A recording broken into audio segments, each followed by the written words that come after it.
오늘은 요한계시록 4장 우리 주 하나님이여 라는 제목으로 말씀을 함께 나누도록 하겠습니다. 사도 요한은 일곱 교회에 대한 예수님의 말씀을 편지로 전합니다. 이 말씀은 일곱 교회에만 해당하는 말씀이 아니라 죄악된 세상에 존재하게 될 모든 교회에 대하여 말씀하신 것입니다. 에베소 교회는 교회 내 악한 자들, 자칭 사도라 하지만 거짓 사도들을 구별하여 내쫓는 일을 합니다. 교회는 마땅히 악한 자들과 거짓 가르침을 가르치는 자를 구분하여 교회 밖으로 내쫓는 일을 해야 합니다. 그러나 악한 자들과 잘못된 가르침을 분별하고 내쫓는 일 때문인지 모르지만 처음 사랑을 버렸다. 말씀에 대한 사랑을 버렸다. 말씀을 읽고 듣는 것에 대한 열심을 버렸다고 책망합니다. 교회와 성도는 처음 행위 말씀을 듣고 배우는 그 일에 대한 사랑, 진리에 대한 사랑을 잊으면 안 됩니다. 그 일이 지겹다 생각하면 그 교회의 촛대 하나님의 임재, 말씀의 진리는 그 교회를 떠나가는 것입니다. 이 교회의 목회자, 지도자들을, 거짓 사도들을 내쫓고 나서 그 거짓 사도들이 지겨워서 그랬는지 모르겠지만 이 말씀을 오히려 사랑하는 그 첫사랑을 버렸다. 그 거짓 사도들만 내쫓으면 되는데 그 사도들에게 실망해서 이 처음 들었던 말씀마저, 말씀 듣는 것마저 버렸다라고 지금 지적하고 있습니다. 그래서 거짓 사도들을 내쫓는 것 중요합니다. 그리고 마찬가지로 예수 그리스도의 말씀을 듣는 것은, 바른 말씀을 듣는 것은 매우 중요합니다. 스무나 교회는 핍박과 고난으로 매우 가난하고 궁핍했지만 믿음을 버리지 않았습니다.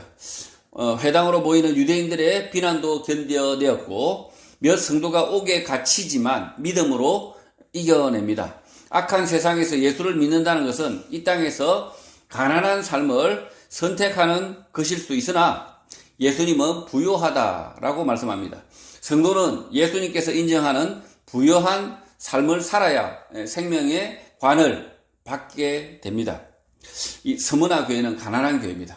가난한 교회인데 일을 하지 않아서 가난한 것이 아니라 핍박과 고난 속에 있다 보니 죄를 짓지 않기 위해서 스스로 가난해진 교회죠.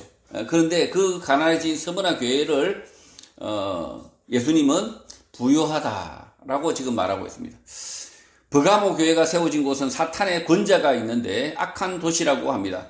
그곳에서 안디바가 순교를 하였으나 성도들은 믿음을 버리지 않았습니다. 그런 교회임에도 불구하고 책망할 것이 있는데 발람의 일과 니골라 당의 교훈의 문제입니다.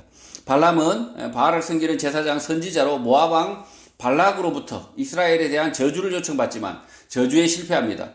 그러나 모압 여인들을 통하여 이스라엘 사람들을 우상의 제물을 먹도록 신전으로 이끌었고 음행을 하는 등 성적으로 타락하게 만듭니다.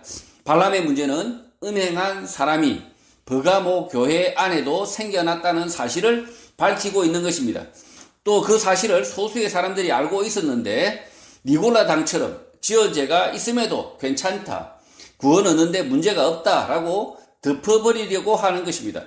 교회는 성도 한 사람의 성적 타락의 문제에 죄의 문제가 생겨나고 그 문제를 알게 된다면 교회 공동체는 그 문제를 밝히고 회개를 촉구하고 회개하지 않으면 교회 밖으로 내보내야 하는 것입니다. 이 버가모 교회 안에는 순교자도 있습니다. 순교자가 있는 교회인데 그럼에도 불구하고 거기에 순교자도 있지만 또 누가 있습니까? 몰래 음행하는 자가 있다. 그래서 교회가 서로 알게 됐다는 거죠. 알게 돼서 시시비비하는데 그를 그냥 모른 척 덮어두고 있다는 거예요. 모른 척 덮어두고 있다. 그것이 교회가 그런 식으로 하면 교회가 죄 지은 사람에게 회개를 촉구하지 않고 몰래 눈 감아주고 덮어주면 오히려 교회를 망하게 하는 거죠. 두아디라 교회는 복음을 받아들여 교회가 생겼을 때 처음보다 나중에 일이 더 많았다. 사랑과 믿음과 섬김과 인내의 일이 더 많았다고 칭찬합니다. 그러나 자칭 선지자 이세벨이라는 여자를 용납하여 음행을 하고 우상의 제물을 먹게 했다고 합니다. 버가모 교회가 평신도에 성적 타락이 있었다면 두아디라 교회는 목회자의 성적 타락이 벌어진 것입니다. 그 누가 되었든 성적 타락에 대해서 회개하지 않으면 교회는 용납하지 말고 교회 밖으로 내보내야 하는 것입니다.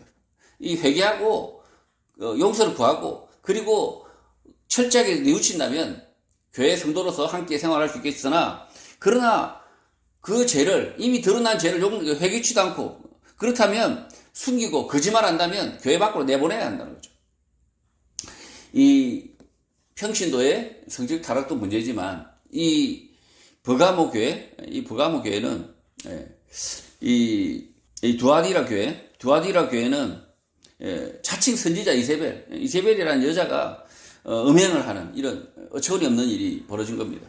지금 한국 교회도 마찬가지입니다. 한국 교회 목회자들이 음행을 해서 문제가 생기는데 교회는 마땅히 그 목회자를 내보내야 됩니다. 회개하지 않으면 내보내야 됩니다. 그런데도 불구하고 교회 망신살이다, 교회가 손해본다, 이런 생각으로 그 목회자의 음행을 오히려 숨기고 덮는다. 오히려 그렇게 해서 교회가 모든 교회 성도까지 다 함께 지옥으로 갈 그런 위험에 처하게 되는 거죠. 사대 교회는 칭찬이 아예 없습니다. 교회로 모이긴 하지만 이미 죽은 교회라고 판정을 받습니다. 그래서 남은 사람만이라도 일깨워 살려내라고 합니다. 복음을 어떻게 받았는지, 어떻게 들었는지 다시 생각하고 회개하라고 합니다. 그러나 현재는 죽은 교회이지만 믿음을 지켜내어 흰옷을 입고 예수님과 함께 다니는 예전 성도들이 있다고 합니다. 사대 교회는 회개하고 예전의 믿음의 선배들을 본받아야 한다라고 지금 말하고 있는 것입니다. 이 사대 교회 앞에 사자, 죽을 사자가 붙어 있잖아요. 이 사대 교회는 아예 이미 죽었다. 이미 죽은 교회라는 거죠. 이미 죽은 교회다. 그런데 그 사대 교회도 과거에는 믿음의 선배들이 있었는데 그 믿음의 선배들이 지금 예수님과 함께 하나님 나라에서 거니는 모습을 보여주고 있습니다. 이 사대 교회 어떻게 해야 될까요? 회개하고 그 남은 자만이라도 돌이켜야 된다 지금 이야기하고 있습니다. 빌라델비아 교회는 여러 핍박과 고난 가운데 할 수 있는 일이 매우 적었음에도 불구하고 그 작은 일을 하며 믿음을 지켜내었다고 칭찬합니다. 예수님은 핍박하던 유대인 가운데 몇 사람이 빌라델비아 교회의 성도가 되는 것으로 교회에 대한 사랑을 보여주시겠다고 합니다. 또 빌라델비아 교회 성도들을 하나님의 성전의 기둥으로 삼으시는데 빌라델비아 교회 성도들의 이름 위에 하나님의 이름, 새 예루살렘의 이름, 예수 그리스도의 이름을 새기겠다라고 합니다. 충직한 교회의 성도는 하나님 나라의 기둥일 뿐만 아니라 동시에 이 땅의 기둥, 이 나라의 기둥, 국가의 기둥이 된다는 것입니다. 이 칭찬뿐인 교회가 빌라델비아 교회죠. 빌라델비아 교회가 무슨 억식이 큰 일을 해서가 아니라 핍박과 고난 속에서 아무 일도 할 수 없었는데 그럼에도 불구하고 그 아무 일도 할 수 없는 그 지경 속에서도 그 작은 일을 하고 있었다. 그 작은 일이 뭐겠습니까? 예수 그리스도의 말씀을 가르치고 전하고 소수의 사람이라도 계속 붙잡고 말씀을 가르치고 그 믿음 위에 서 있는 것. 그게 빌라델비아 교회였던 거죠. 라오디게아 교회는 차갑지도 뜨겁지도 않다. 부패하였는데 그 이유는 부요함 때문이라는 것입니다. 그러나 실제는 부요한 것이 아니라 공고하고 가련하고 가난하고 눈멀고 벌거벗었다고 말씀합니다. 라오디게아 교회에 대한 처방은 불로 연단한 금, 핍박을 돈을 주고 사고 흰옷을 사서 속이고 거짓말하는 위선을 버리고 정직해야 하고 안약을 사서 눈에 발라 겉보기만 그럴듯하게 보이려고 하지 말고 세계관, 가치관을 바꾸고 내면과 영혼을 추구하라는 것입니다. 예수님은 라오디게아 교회 성도들의 집 문 앞에 서서 두드린다고 합니다. 모르는 집이 아니라 이미 예수를 믿는다는 라오디게아 성도들의 집 문 앞입니다. 그들이 문을 열면 세상이 주는 부요함이 사라질 것이고 예수님의 말씀만을 진심으로 받아 그 말씀대로 살아야 합니다. 무늬만 기독교인이 아니라 진짜 예수님을 따르는 성도로서 살아야 하는 것입니다. 몇 사람이 문을 열었을까요? 이 라오디게아 교회는 차갑지도 뜨겁지도 않다. 그 이유가 그들이 부유하기 때문이다. 잘 살기 때문이다. 이 잘 사는 교회, 이 라오디게아 교회는 이미 교회 모양만 있지만 그들이 부패했고 타락해서 그들이 예수님을 문 밖에 세워두고 있다는 거죠. 그래서 예수님이 문 밖에 서서 라오디게아 교회 성도들의 문 밖에 서서 안 믿는 사람 문짝이 아니고요. 문이 아니고, 네. 안 믿는 사람들.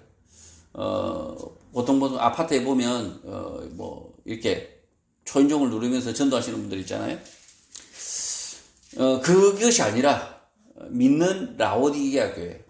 교회 성도들의 집 앞에서 그리고 그 예수 그리스도를 아는 사람의 집 앞에서 예수님께서 문 밖에 서 계십니다.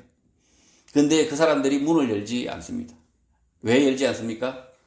이 땅이 주는 삶의 풍요함을 버리기 싫어서.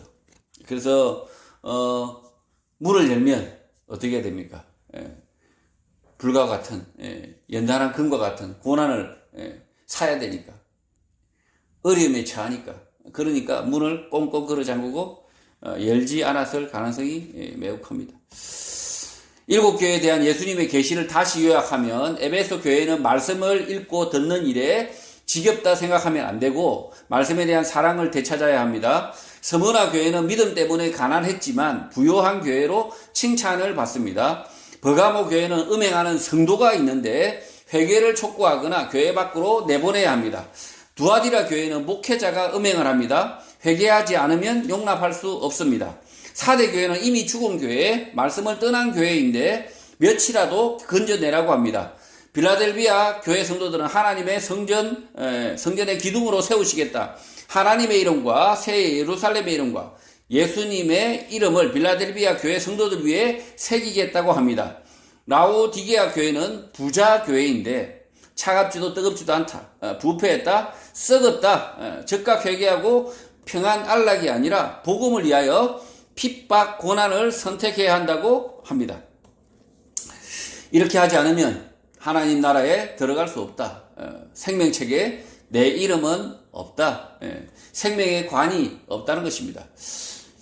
1절 이 일 후에 내가 보니 하늘에 열린 문이 있는데 내가 들은 바 처음에 내게 말하던 나팔 소리 같은 그 음성이 이르되 이리로 올라오라. 이후에 마땅히 일어날 일들을 내가 내게 보이리라 하셨다고 합니다. 사도 요한은 반보섬에서 두 번째 음성을 듣습니다. 이번에는 하늘에 문이 열려 있고 이 이후에 일어날 일들을 내가 보여줄 테니 이리로 올라오라는 것입니다.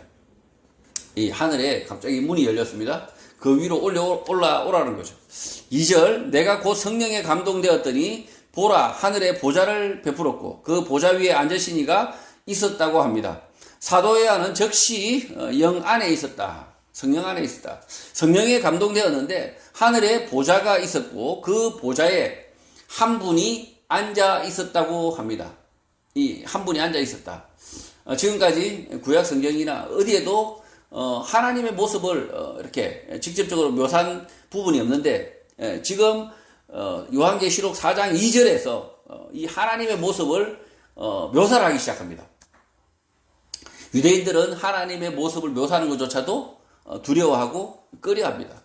왜냐하면 지극히 존귀하신 분이다 이렇게 해서 하나님의 모습에 대해서 언급하는 것조차도 하지 않는데 요한계시록을 통해서 사도 요한을 통해서 이렇게 말씀을 하고 있습니다. 이 한 분은 누구이실까요? 하나님의 모습이라는 거죠. 하나님의 모습인데 왜 하나님의 모습이냐? 그 보좌 앞에 어린 양 예수 그리스도도 함께 계시기 때문에 이분은 하나님이시구나 라는 사실을 알 수가 있습니다. 3절 앉으신 이의 모양이 벽옥과 홍보석 같고 또 무지개가 있어 보좌에 둘렸는데 그 모양이 녹보석 같더라. 그렇게 앉아 계신 분의 모습이 벽옥, 제스프, 홍보석, 루비 같다고 합니다. 붉은 광채가 빛나는 하나님의 형상, 이미지를 사도 요한이 설명하고 있는 것입니다. 붉은 옷은 1세기 당시 로마 황제나 관리들이 입고 있었고 태양의 붉은 광채는 능력과 권위, 다스림을 상징했습니다.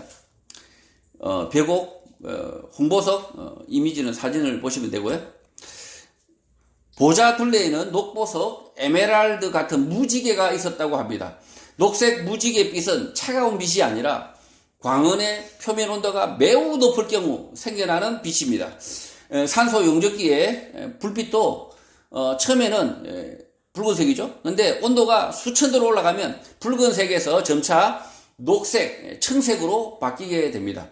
또 별의 색은 청색부터 적색까지 다양한데 표면의 온도가 매우 높을 경우 청색으로 보이고 낮을수록 적색을 띠게 됩니다.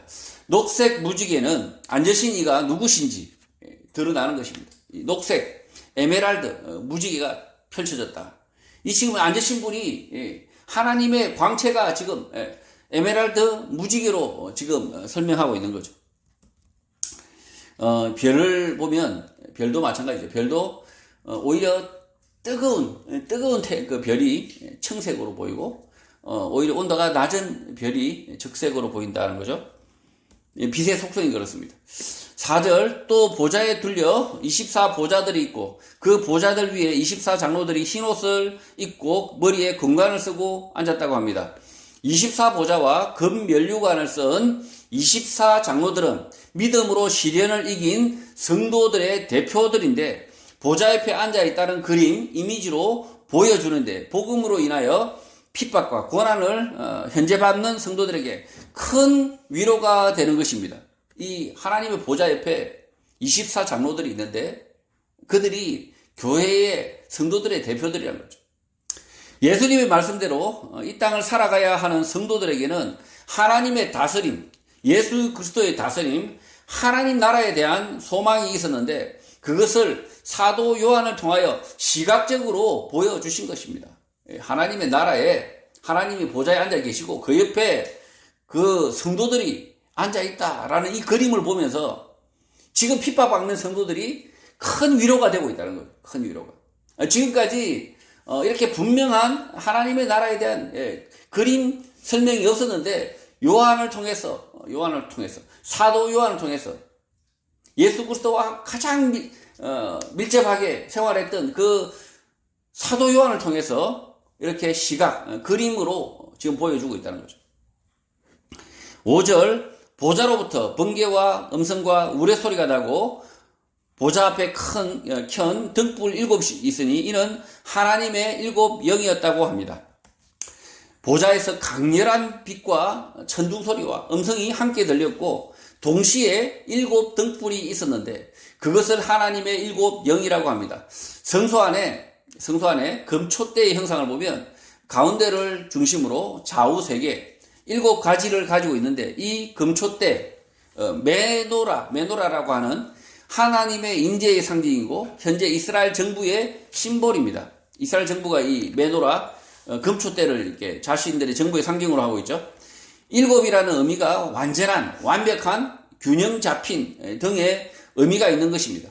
하나님의 7 영은 하나님의 임재, 현재를 상징하고 있고 등불로 주변을 밝히고 있습니다. 이 금촛대, 7가지가 있는 이 금촛대는 지금까지 이 성소에 7 촛대가 있었지 않습니까? 하나님의 임재의 상징이라는 거죠. 하나님이 지금 여기 계신다라는 이미지, 그것을 보여주고 있는데 이 금촛대뿐만 아니라 심지어 보좌에 앉으신 이까지 있다는 거죠. 지금 그전에는 금촛대만 보여줬는데 지금 이 금촛대 뒤에 누가 앉아 계십니까? 하나님이 앉아 계십니다. 이 그림을 지금 요한계시록 4장에서 보여주고 있는 것입니다. 6절 보좌 앞에 수정과 같은 유리바다가 있고 보좌 가운데와 보좌 주위에 4생물이 있는데 앞뒤에 눈들이 가득하다고 합니다. 보좌 앞에 수정과 같은 유리바다가 있다고 하는데 당시 황실의 건축물은 대리석, 돌이었고 거대한 유리 건축물, 수정 건축물은 불가능했던 시절입니다. 로마 시대에 그 건축 기술이 찬란했죠. 그럼에도 불구하고 유리 건축물은 그때 로마 시대에도 불가능했다는 거죠. 그러나 오늘 현대 건축물들은 과거 건축 양식을 본받은 대리석으로 치장한 건축물도 있으나 가장 현대적인 이미지는 커튼월, 유리 건축물입니다. 유리 건축물. 유리 건축물을 커튼월이라고 하죠. 사도 요한이 본 보좌 앞에 유리바다는 그 시대를 능가하는 웅장하고 새로운 공간, 건축물 앞에 서 있었던 것입니다. 이 사도 요한이 본 이 건축물이 그 유리 건축물, 수정으로 만든 건축물이라는 거죠. 또 사도 요한이 본 유리바다는 1세기 로마 황제 네로의 황금 궁전의 이미지와 비슷합니다. 로마 황제 네로는 도시 한가운데에 살고 있던 시민들을 강제로 이주시키고 바닥을 네모 반듯하게 파서, 정사각형으로 파서 거대한 인공호수를 만들고 그 주변에 화려한 건축물을 지은 것입니다. 그러나 이 황금 궁전은 네로가 죽자 허물어지고 그 위에 원형 경기장 로마 콜로세움을 지었던 것입니다. 이 네로 황제가 지었던 건축물이 가운데에 어마어마한 인공 호수를 만들고 네모나게 만들고 그 주변에 궁전을 지어서 그 위세를 과시했던 거죠. 그러니까 그 물이 어떻게 했습니까? 파란 물이 이 파란 물이 마치 수정처럼 보이지 않았겠습니까? 그래서 지금 이 사도 요한이 지금 보고 있는 이 모습이 전혀 이해 못하는, 그러니까 1세기 성도들이 이해 못하는 이미지가 아니라는 거죠. 유리 건축물이 아주 넓게 펼쳐져 있다 이렇게 설명하고 있는데 이것을 이해 못할 수가 없죠. 왜? 이 네로의 황금 궁전을 봤기 때문에 이 네로의 황금 궁전은 요만큼 그래도 어마어마한 거죠. 그 궁전 안에 호수를 만들어 놨으니까 그 물을 갖다가 이렇게 채워놨으니까 그랬던 황금 궁전을 본 사람들입니다. 1세기 성도들은. 그렇기 때문에 지금 이 요한이 설명하고 있는, 사도 요한이 설명하고 있는 이 하나님의 나라에 대한 이미지가 쉽게 이해가 된다는 거죠. 1세기 당시 사람들은 AD 80년 로마 황제 티투스 때 원형 경기장이 완성되자 100일간 축제를 벌였고 당시 콜로세움 안에서 벌어진 해전을 생각하지 않을 수 없습니다. 거대한 원형 경기장 안에 콜로세움 안에 목재 바닥 구조물을 치우고 물을 채우면 호수가 되는데 거기에 여러 배를 띄우고 금투사, 노예들을 생선시켜 죽을 때까지 싸우게 한 것입니다. 이 콜로세움의 바다는 피와 죽음의 바다, 살육의 바다이지만 사도 요한이 지금 보고 있는 이 수정 같은 유리바다는 죽음과 살육이 멈춘 바다, 평화의 바다, 하나님의 나라라는 거죠. 지금 1세기 당시 AD 80년에 이런 일이 벌어진 거죠. 이 콜로세움을 완성하고 처음 개장할 때 거기에 이 나무 무대를 채워버리고 거기에 물을 채워서 해전을 했다. 배를 띄워서 전쟁을 했다. 해전을 이렇게 해전의 모습을 연출했다라는 게 기록에 남아 있습니다. 그러니 그때 사람들이 보는 것이 무엇이겠습니까? 물의 이미지가 죽음의 바다였던 거죠. 그러나 지금 사도 요한이 말하고 있는 이 유리 수정 같은 바다는 무슨 바다겠습니까? 죽음과 살육이 멈춘 하나님의 나라, 평화의 바다인 거죠. 그 유리 바다 위 보좌 가운데와 주위에 눈이 가득한 네 생물이 있었다고 합니다. 이 네 생물은 짐승들인데 1세기 당시 여러 나라에서 잡혀와 콜로세움 아레나에 세워져 사람을 물어뜯는 곰, 사자, 표범, 하마, 코끼리, 멧돼지와 같은 짐승들이지만 사람을 물어뜯지 않고 앞과 뒤에 눈들이 가득한 짐승들, 보좌를 지키는 짐승들이 것입니다. 이 네 생물은 보좌 한가운데와 보좌 주위에 있다는 것으로 보아서 하나의 생물이 보좌 앞에 있고 보좌를 중심으로 네 마리가 둘러싸고 있는 것으로 보입니다. 지금 갑자기 짐승이 보입니다. 보좌 주위에 짐승이 보이는데 이 짐승들은 어디서 봤을까요? 비슷한 이미지가 있다는 거죠. 콜로세움에 나타난 그 원형 경기장에 나타난 사람을 찢어 죽이는 짐승들, 그 짐승들을 로마 사람들은 소문을 들어서 직접 경기장에 못 갔지만 5만 명이나 수용하는 그 경기장에 한 번이라도 들었을 수도 있고 심지어 그 짐승들을 찢어 죽이는 짐승을 직접 본 사람도 있을 겁니다. 그 짐승의 이미지가 지금 하나님의 보좌의 사방에 지금 있다는 거 아닙니까? 그런데 그 짐승은 사람을 찢어 죽이는 짐승이 아니라 그 짐승의 몸에 눈이 있죠, 눈이. 콜로세움에 그 5만 명이 가까이 가득 관중들이 에워쌌던 그 눈들이 짐승들을 봤지 않습니까? 짐승들을 봤는데 이번에는 반대로 이 네 짐승이 누구를 봅니까? 관중들을 지켜보는 거죠. 이 네 짐승의 몸에는 눈이 잔뜩 있는데 이 눈들이 누구를 봅니까? 사람들을 본다는 거죠. 로마 원형 경기장 무대 가운데는 피를 흘려야 하는 사람이 있고 그 주변에 맹수들이 있고 극장 객석에는 5만 명이 넘는 사람들의 눈이 가득했으나 사도 요한이 본 보좌의 생물 짐승은 그 앞뒤에 눈이 가득한 것입니다. 7절 그 첫째 생물은 사자 같고 그 둘째 생물은 송아지 같고 그 셋째 생물은 얼굴이 사람 같고 그 넷째 생물은 날아가는 독수리 같다고 합니다. 1세기 원형 경기장의 맹수들은 로마가 정복한 나라들의 짐승들로 로마 황제의 통치, 권위를 보여주려고 했던 것입니다.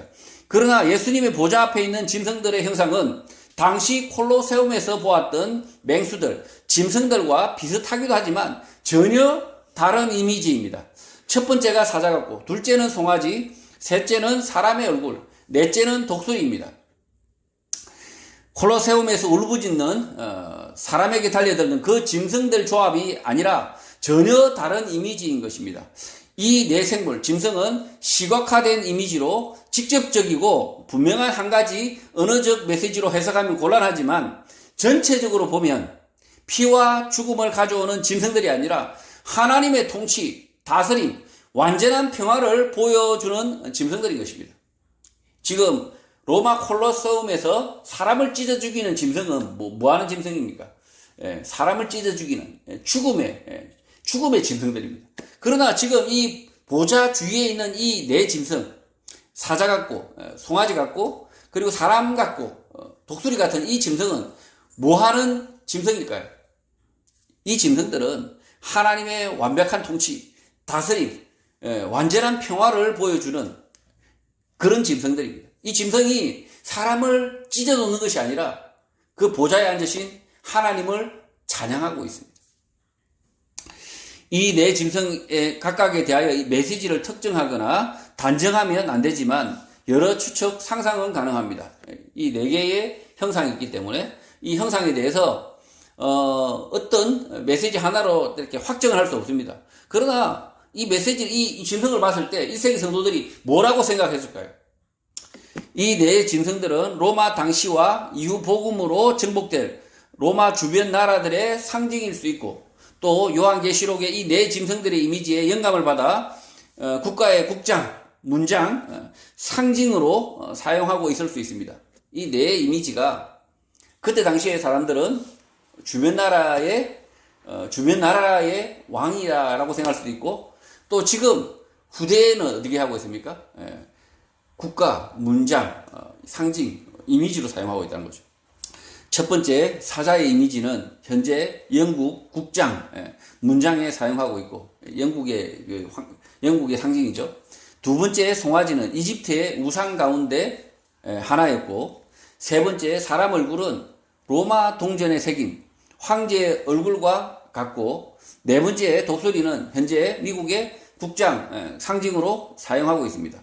이것은 이것이다라고 단정해서 말하는 것이 아니라 1세기 당시 성도들이 요한계시록을 받아들었을 때 내 생물, 짐승들에 대한 생각, 이해를 엿보기 위해서 추정을 해보는 것입니다.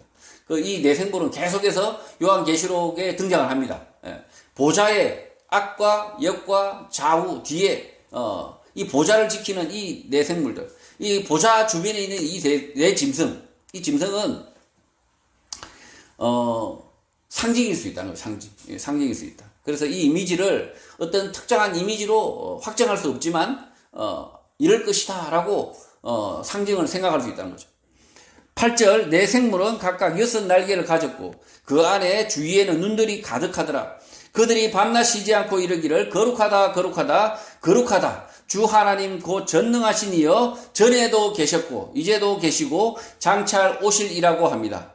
이 짐승들에게는 각각 6날개를 가졌고 그 안과 주위에는 눈들이 가득하다고 합니다. 로마 콜로세움 원형 경기장 안에서는 5만 명이 넘는 관객들의 눈으로 가득했지만, 사람의 눈으로 가득했지만, 지금 이 보좌의 생물 짐승들은 6날개를 가졌는데 그 안에 그 안과 주위에 눈들이 가득했다고 합니다. 로마 콜로세움 안에서는 수많은 사람들이 사람을 찢는 짐승들을 지켜봤다면, 지금 이 내생물 짐승들은 정반대로 짐승들이 모여있는 수많은 사람들을 지켜보고 있는 것입니다. 이 내생물이 사람을 지켜보고 있다는 거죠. 이 생물 짐승은 6날개로 공중을 날아서 여러 사람들의 말과 행동, 행위를 모두 지켜본다는 상징인 것입니다. 이 눈을 앞뒤로 다 가진 이 네 짐승이 하늘로 날아오르면 어떻게 되겠습니까? 모두 내려다보는 거죠. 다 내려다보는 거죠. 이 반대 이미지죠. 반대 이미지. 이 콜로세움 안에서는 사람들이 그 사람을 찢어 죽이는 짐승들을 보면서 막 이렇게 그 잔인한 그 살육을 막 지켜보면서 흥분하고 그렇게 했지만, 반대로 됐다는, 반대로.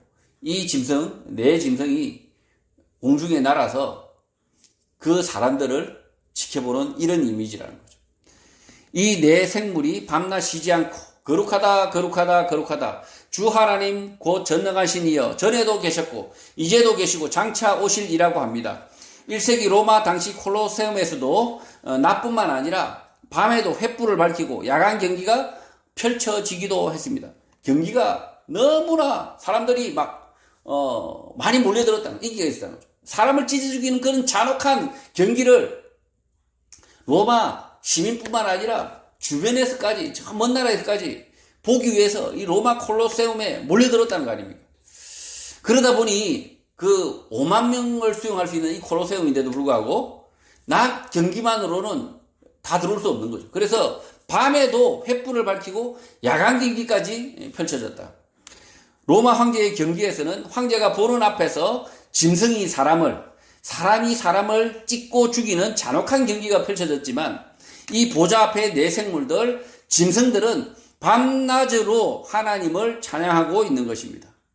이 네 생물이 밤낮으로 거룩하다 거룩하다 거룩하다 주 하나님 곧 전능하신 이여 전에도 계셨고 이제도 계시고 장차 오실이다 이렇게 하면서 밤낮으로 찬양하고 있습니다. 사람들은 그 원형 경기장 안에서 사람을 잔혹하게 찢어 죽이는 그 악한 일에 방조자로, 협조자로 그 경기에 열광하고 있었지만, 요한계시록에 보여주는 이 이미지는 정반대인 것입니다. 로마 황제는 네로 이후 음모와 암투, 알 수 없는 암살로 한 해에만 네 황제가 바뀌기도 합니다. 네 황제의 해가 있죠. 황제가 한 해에만 네 명이 바뀌기 때문에. 그런 가운데 AD 69년 유대 원정 사령관이었던 베스파시아누스가 원정에서 돌아와 네 번째 황제로 초대되었고, 네 번째 황제가 이 사람이 마지막이죠. 황제로 초대되었고, 네로의 황금 군기를 허물고 로마 원형 경기장 콜로세움 건설을 시작하고 10년 만에 죽었습니다. 아들 티투스 황제 때 콜로세움을 완성하여 5만 명 이상의 시민들이 황제를 연호했으나 2년도 가지 못하고 죽어서 동생 도미티아누스에게 황제의 자리를 넘겨주게 됩니다. 그러니까 이게 네로가 죽고 나서 네 황제의 해가 지나고, 그리고 마지막에 네 번째 왕이 다스리게 되는데 10년간, 그래봤자 10년간밖에 못 다스리고 죽어버리고, 그리고 그 아들이 물려받았는데 그 아들도 채 2년도 못 가고 동생에게 물려주게 되는 거죠. 이런 로마 시대 배경을 보면 내 생물들의 찬송은 인간 황제들에 대한 연호와 전혀 다른 것입니다. 하나님께서 보좌에 있고 내 생물들이 밤낮 쉬지 않고 전에도 계셨고 이제도 계시고 장차 오실리 하나님을 연호하는데, 이 연호는 하나님 나라의 굳건함, 영존함을 상징하는 것입니다. 하나님 나라의 보좌 왕권이 영존하다면 그를 믿는 성도들에게는 영원한 생명, 구원이 확정되는 것입니다. 당시 로마 황제가 원형 경기장의 수많은 군중들의 요구에 따라 패배한 검투사의 상과 죽음을 결정했으나, 그러나 그 황제들이 단명했죠. 영원한 하나님의 나라 보좌에서는 하나님께서 성도들의 구원을 확정하고 계시는 것입니다. 이 황제들은 오래 살지 못했습니다. 황제들은 기껏해야 10년, 기껏해야 2년 이렇게밖에 살지 못하고 있는데, 그런데 지금 이 하나님의 나라의 보좌, 왕권은 영존하다. 그 하나님의 보좌가 영존하다면 이 예수 그리스도를 믿는 이 성도들의 영생, 구원이 확정되는 거죠. 그 인간의 황제와는 다르다라는 것을 지금 잘 보여주고 있는 것입니다. 9절, 그 생물들이 보좌에 앉아서 세세토록 살아계시는 이에게 영광과 존귀와 감사를 돌리고 있다고 합니다. 하나님께서는 영존하신다. 내 생물들에게 영광과 존귀와 감사를 밤낮으로 받는다는 것은 예수를 믿는 성도들이 장차 영원한 생명과 안식을 누린다는 확정인 것입니다. 복음으로 인하여 핍박 고난을 당하는 성도들에게는 이보다 더 극적인 격려와 위로가 없는 것입니다. 10절 24장로들이 보좌에 앉으신 이 앞에 엎드려 세세토록 살아계시는 이에게 경배하고 자기의 관을 보좌 앞에 드리며 아뢰었다고 합니다. 사도 요한은 계시록 편지를 통하여 하나님 나라를 점진적으로 분명하게 선명하게 보여주고 있는데, 24장로들 성도들의 대표들이 하나님 앞에 엎드려 경배하는데 자기의 관을 모두 보좌 앞에 드리고 있는 것입니다. 이 땅의 모든 나라와 모든 국민들이 하나님의 말씀, 통치 아래에 있어야 한다는 사실을 분명하게 보여주고 있는 것입니다. 이 교회뿐만 아니라 이 모든 나라는 하나님의 말씀과 하나님의 통치 아래에 있어야 평화를 누리고 그 나라가 번성할 수 있다는 것을 보여주고 있는 거죠. 11절 우리 주 하나님이여 영광과 존귀와 권능을 받으시는 것이 합당하오니 주께서 만물을 지으신지라. 만물이 주의 뜻대로 있었고 또 지으심을 받았다고 합니다. 개역개정 성경에서는 주와 하나님을 함께 번역하고 있으나 킹 제임스 영문 성경에서는 하나님을 제외하고 모두 주로 번역하고 있습니다. 그러나 헬라 원문을 보면 하나님 테오스를 병행하여 사용하고 있습니다. 결국 사도 요한은 이 본문을 통하여 하나님을 묘사하는 것조차 꺼리는 유대인들에게 예수 그리스도로 인하여 성도가 하나님께 직접 나아갈 수 있다는 사실을 보여주고 있습니다. 이 킹 제임스 성경이 좀 의도를, 이 사도 요한의 의도를 좀 잘못 번역하고 있는 부분이 있는 거죠. 하나님의 모습을 지금 그 구약 성경에서는 묘사하거나 설명하는 데서 꺼려했습니다. 왜냐하면 하나님의 거룩하심이 훼손된다고 생각해서 하나님의 모습을 설명하는 것을 꺼려했으나 지금 요한계시록 4장에서는 과감하게 하나님의 모습을 설명하고 있습니다. 그래서 하나님이라고, 우리 하나님이라고 이 요한계시록 4장에서는 설명하고 있습니다. 그런데 킹 제임스 영문 성경에서는 구약에 아마 영향을 받은 것 같습니다. 구약에, 그 다음에 유대인들의 마음을 이렇게 읽었던 것 같습니다. 그러나 지금 요한계시록 4장은 뭐라고 설명하고 있습니까? 주 우리 하나님, 예수 그리스도로 인하여서 우리가 하나님과 좀 더 가까워졌다는 사실을 명확하게 보여주고 있습니다. 예전에는 하나님의 모습을 설명하는 것조차 불경건하게 보였지만, 그러나 요한계시록 4장을 통해서 예수 그리스도 하나님의 어린 양을 통해서 성도들이 심지어 그 보좌 옆에 감히 앉을 수도 없는 24장로들이 하나님의 보좌 옆에 앉아있는 모습으로 그림을 그리고 있다는 거죠. 놀라운 사실이죠. 하나님이 자정하고 계시고 그 옆에 사람이 앉아있다는 거예요. 사람이. 그래서 요한계시록 4장에서는 주 우리 하나님이라고 번역을 하고 있습니다. 개역개정 성경이 잘 번역한 거죠. 예수 그리스도에 인하여 하나님은 우리 주 하나님이 되시는데 영광과 존귀와 권능을 받으시는 것이 합당하다. 주께서 만물을 지으셨고 만물이 주의 뜻대로 있었고 또 지으심을 받았다라고 성도들이 찬양하고 고백할 수 있다는 것입니다. 성도 여러분, 사도 요한은 요한계시록을 통하여 하나님 나라의 단면을 선명한 이미지로 우리에게 보여줍니다. 당시 예수 그리스도를 비난하고 핍박하던 유대인들, 로마인들 틈 속에서 살던 1세기 성도들은 요한의 편지를 받아들고 하나님 나라와 구원, 영생을 확신하고 순교자의 삶을 살다 간 것입니다.